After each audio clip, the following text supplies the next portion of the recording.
আসসালামু আলাইকুম ওয়া রাহমাতুল্লাহি ওয়া বারাকাতুহু। ইন্নাল হামদালিল্লাহিল আকরামিল্লাযী খালাকাল ইনসানা ওয়া কাররামা ওয়া 'allamahu মিনাল বায়ানি মা লাম ইয়া'লাম। فسبحان الذي لا يحصى امتنانه باللسان ولا بالقلم. نشهد أن لا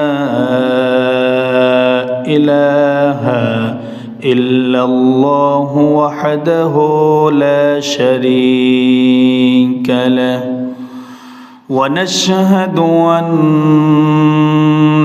سيدنا وحبيبنا ومولانا محمدا عبده ورسوله الذي أرسله بالحق بشيرا ونذيرا وداعيا إلى الله بإذنه وسراجا وقمرا منيرا. فقد قال الله تعالى في كلامه المجيد والفرقانه الحميد.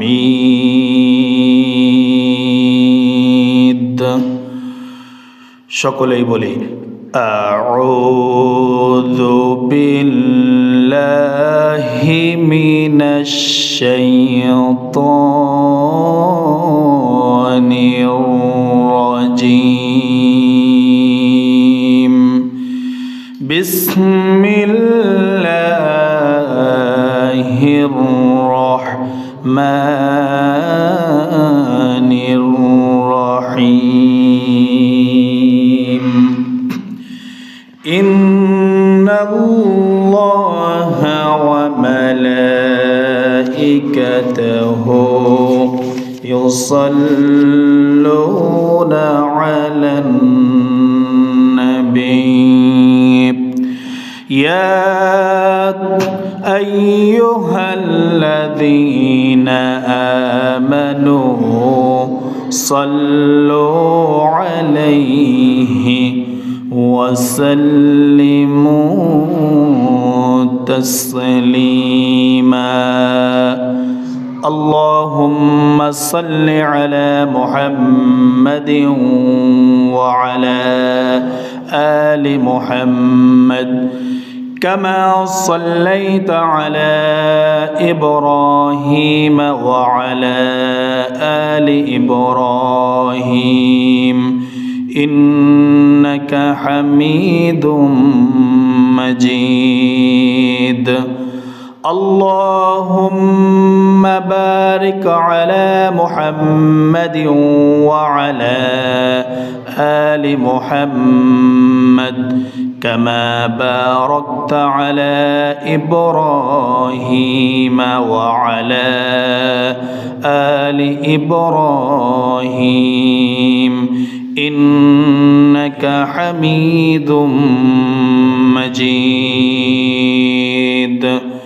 সবাই বলে বালাগাল উলা বিকামালিহি কাশাফাদ দুজা বিজামালিহি হাসনাত জামিউ খিসালিহি সাল্লু আলাইহি ওয়া আলিহি। هو الحبيب الذي ترجى شفاعته، هو الحبيب الذي ترجى شفاعته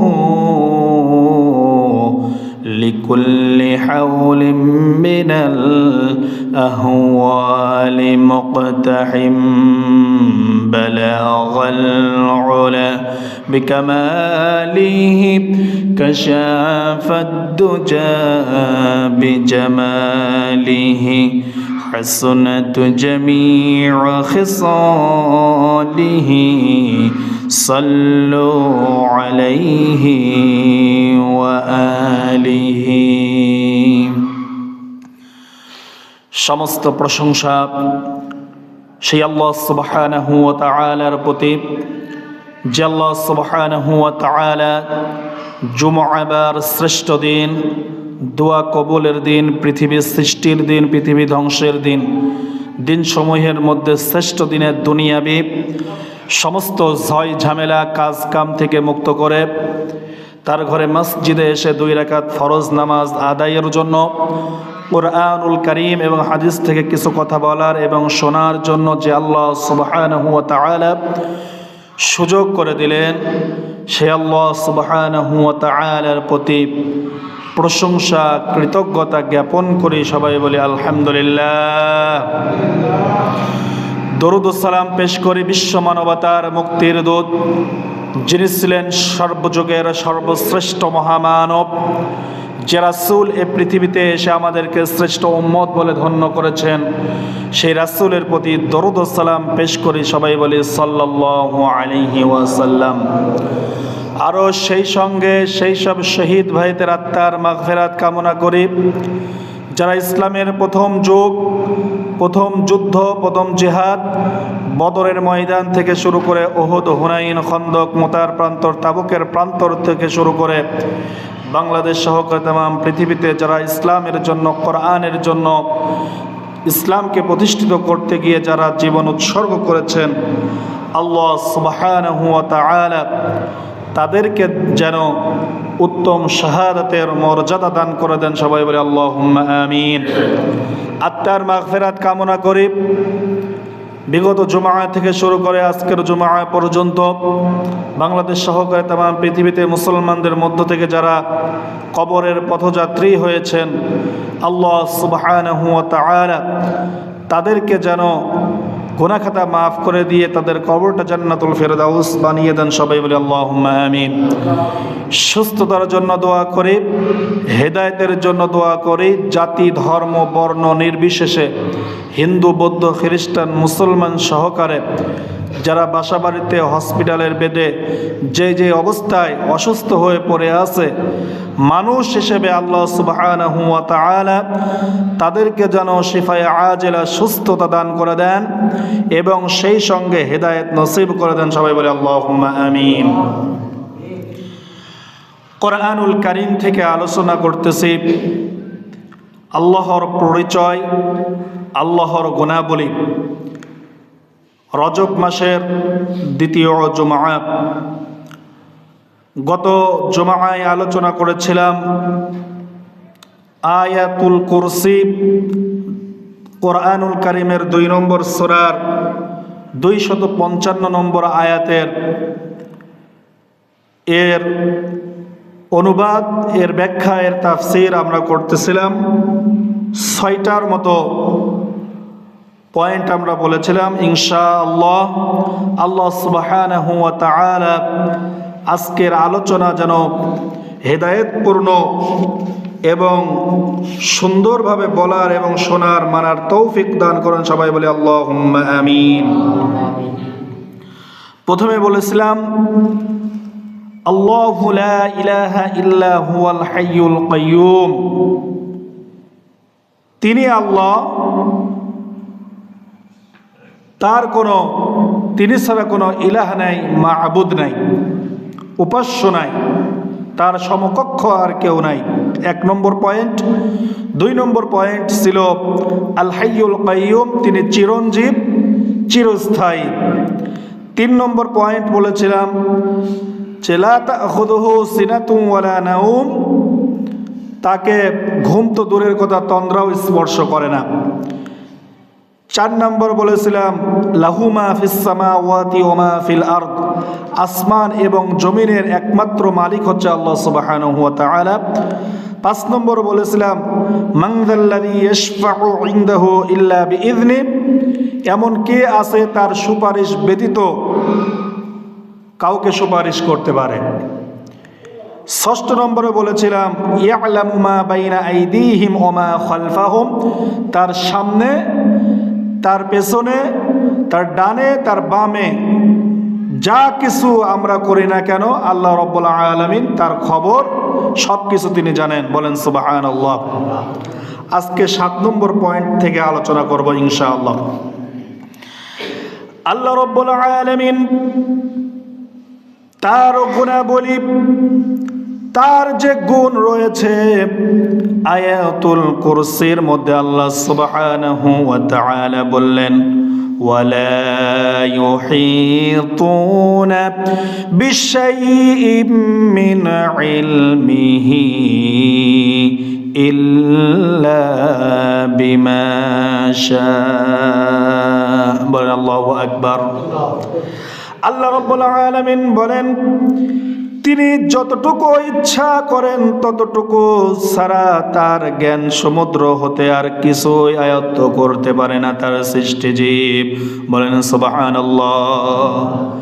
আল্লাহ রাব্বুল আলামিন মানুষকে যতটুকু জ্ঞান দিয়েছেন, যতটুকু বোঝার শক্তি দিয়েছেন, ততটুকু ছাড়া মানুষ এক চুল পরিমাণ আল্লাহর থেকে কোনো জ্ঞান অর্জন করতে পারে না। আল্লাহর জ্ঞান হচ্ছে গভীর, আল্লাহর জ্ঞান হচ্ছে মহান, আল্লাহ সবচাইতে ভালো জানেন। বলেন সুবহানাল্লাহ।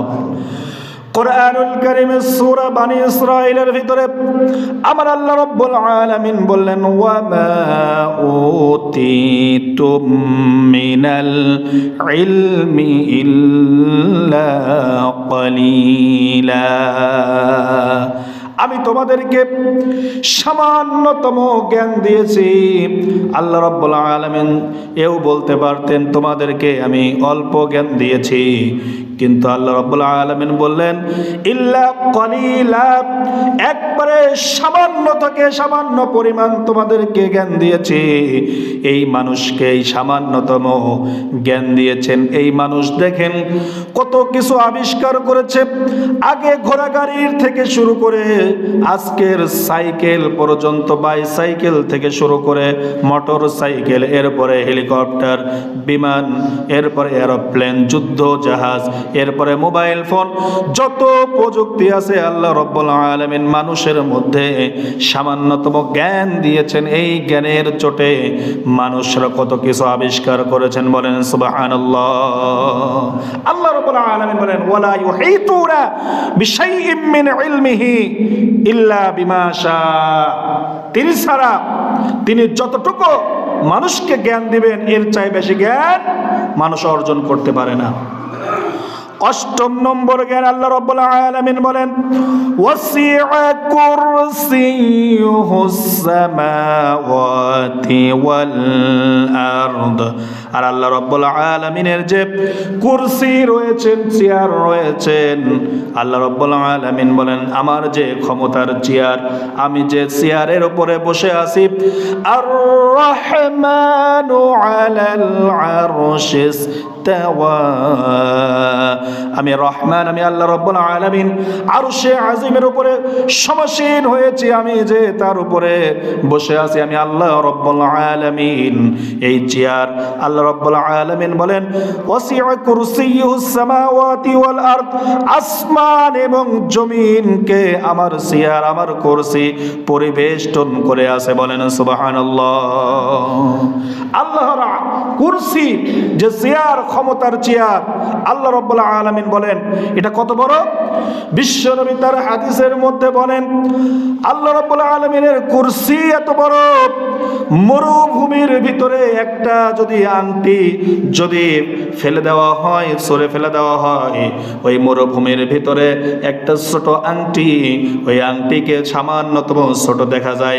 আল্লাহ রব্বুল আলামিনের যে কুরসি, যে চেয়ার, যে ক্ষমতার চেয়ার, তিনি যে চেয়ারের উপরে বসে আছেন, আল্লাহ রব্বুল আলামিন বলেন এই তামাম বিশ্ব, আসমান এবং জমিন, লৌহ কুরসি, যত কিছু আছে, আমি আল্লাহ রব্বুল আলামিন আমার আরশে আজিমের কুরসির তুলনায় এই সৃষ্টি জগৎ হচ্ছে ওই আংটির সমপরিমাণ। বলেন সুবহানাল্লাহ।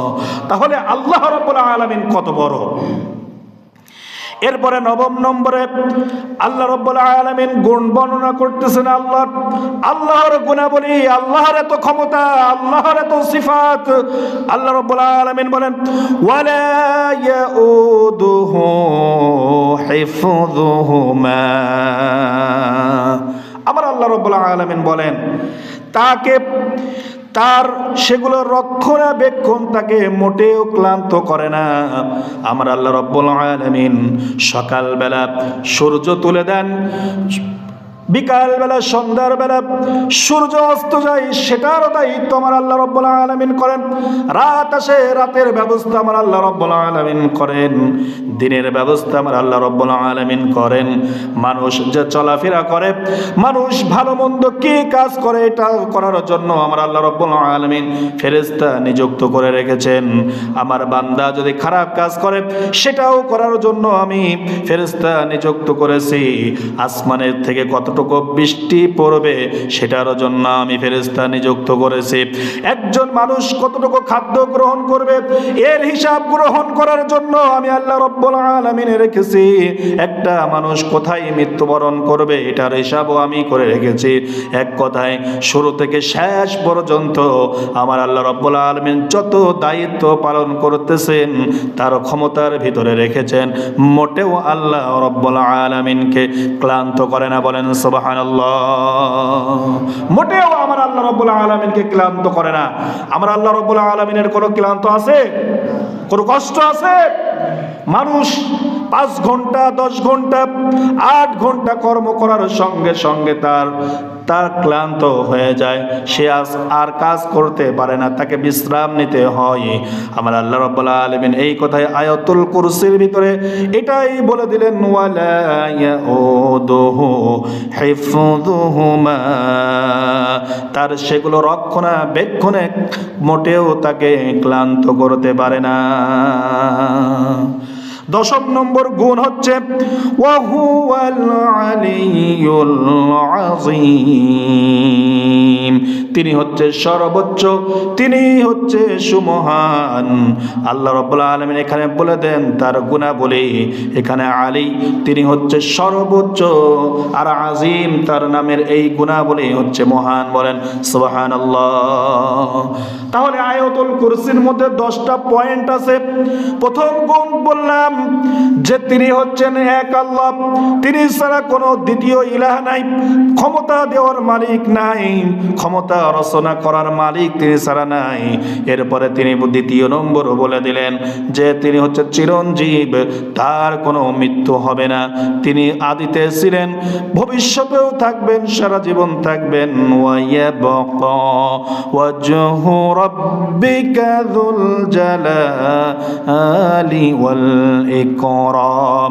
আমার আল্লাহ রাব্বুল আলামিন বলেন এই পৃথিবীতে আসমান এবং জমিনের মধ্যে সব কিছু শেষ হয়ে যাবে, চূর্ণ বিচূর্ণ হয়ে যাবে, ফানা ফানা হয়ে যাবে, শুধু বেঁচে থাকবেন একমাত্র আমার আল্লাহ রাব্বুল আলামিন। বলেন সুবহানাল্লাহ। তিনি হচ্ছেন চিরঞ্জীব আর চিরস্থায়ী। আর আল্লাহ রাব্বুল আলামিন তৃতীয় নম্বর গুণ বর্ণনা করে দিলেন তাকে তো ঘুম তো দূরের কথা, তন্দ্রাও স্পর্শ করে না। 4 নম্বর বলে দিলেন যে আসমান এবং জমিনের মধ্যে যা কিছু আছে এর সব ক্ষমতার মালিক হচ্ছেন একমাত্র আমার আল্লাহ। 5ম নম্বরে বললেন এমন কোন ব্যক্তি নেই আমার সুপারিশ ছাড়া কিয়ামতের ময়দানে তারা সুপারিশ করতে পারবে, একমাত্র আমি সুপারিশ করার পারমিশন দেব। তারপরেই তারা সুপারিশ করতে পারবে। এরপরে 6 নম্বর আল্লাহ রাব্বুল আলামিন গুনাহগুলি বর্ণনা করলেন। আল্লাহ রাব্বুল আলামিন বলেন, বান্দা যা কিছু করে না কেন এর সব খবর একমাত্র আমি আল্লাহ রাব্বুল আলামিন রেখে দেই। এরপরে আল্লাহ রাব্বুল আলামিন 7 নম্বর গুণ বললেন যে তিনি যতটুকু মানুষকে জ্ঞান দিয়েছেন এর বাইরে মানুষ জ্ঞান আয়ত্ত করতে পারে না। 8 নম্বর গুণ হচ্ছে তার কুরসি, তার ক্ষমতার চেয়ার আসমান এবং জমিনকে পরিবেষ্টন করে আছে। 9 নম্বর গুণ হচ্ছে তিনি যে রক্ষণাবেক্ষণ করে আসমান থেকে শুরু করে জমিন থেকে শুরু করে যত কিছু আছে রক্ষণাবেক্ষণ করে, তাকে মোটেও ক্লান্ত করতে পারে না। আর 10 নম্বর গুণ আল্লাহ রাব্বুল আলামিন বলে দিলেন তার গুণবাচক নাম দিয়ে, তিনি হচ্ছে সর্বোচ্চ আর সুমহান। বলেন সুবহানাল্লাহ। তাহলে আয়াতুল কুরসির মধ্যে কয়টা গুণ আছে? 10টা। কয়টা? 10টা। বিশ্বনবী এটাই তো বলেছেন, আয়াতুল কুরসির মধ্যে 10টা আল্লাহর গুণাবলী আছে। এই 10টা গুণাবলী যদি মানুষ বুঝে পড়ে, এই 10টা গুণাবলী যদি মানুষ নিজের মধ্যে আয়ত্ত করে নিতে পারে আর নিজে যদি বাস্তবায়ন করে আর এটার যদি তিনি মেনে চলতে পারে, আমল করতে পারে, মেনে নিতে পারে, বান্দাকে আল্লাহ রাব্বুল আলামিন ঘোষণা দিয়েছে আয়াতুল কুরসির উপলব্ধি যদি করে বান্দাকে আমি আল্লাহ রাব্বুল আলামিন জান্নাত দান করে দেব। বলেন সুবহানাল্লাহ। তাহলে আমাদের প্রত্যেকটা মানুষকে আয়াতুল কুরসির 10টা গুণ জানা দরকার। কথা ঠিক কিনা? শুনেছি যে আয়াতুল কুরসি বলে বুকে ফুনিলে বলে জান্নাত হবে। জান্নাত তো এমনি এমনি আল্লাহ দেয় নাই, এর ভিতরে গুণাবলী আছে। আল্লাহর সার্বভৌমত্বের গুণাবলী আছে, আল্লাহর রক্ষণাবেক্ষণের গুণাবলী আছে, আল্লাহর শক্তির গুণাবলী আছে। আল্লাহ সব কিছু আল্লাহ রাব্বুল আলামিন আয়াতুল কুরসির মধ্যে তুলে ধরেছেন। গত সপ্তাহে 2টি হাদিস বলেছিলাম, এই সপ্তাহে আর একটা এর পক্ষে হাদিস বলে আয়াতুল কুরসির পক্ষে। জলিলুল কদর সাহাবী হযরত আবু হুরায়রা রাদিয়াল্লাহু তাআলা হাদিস বর্ণনা করেন, বিশ্ব নবী জনাবে মুহাম্মদুর রাসূলুল্লাহ সাল্লাল্লাহু আলাইহি ওয়াসাল্লাম আমাকে রমজান মাসে যে যাকাত আসে, এই যাকাত, এই সম্পদ বলে যে আসে, এর সম্পদের উপরে আমাকে প্রহরী নিযুক্ত করলো। আমি এর রক্ষণাবেক্ষণ করতে লাগলাম। এমন সময় একটা ব্যক্তি আমার সামনে আগমন করলো, আমার সামনে আসলো ওই ব্যক্তি।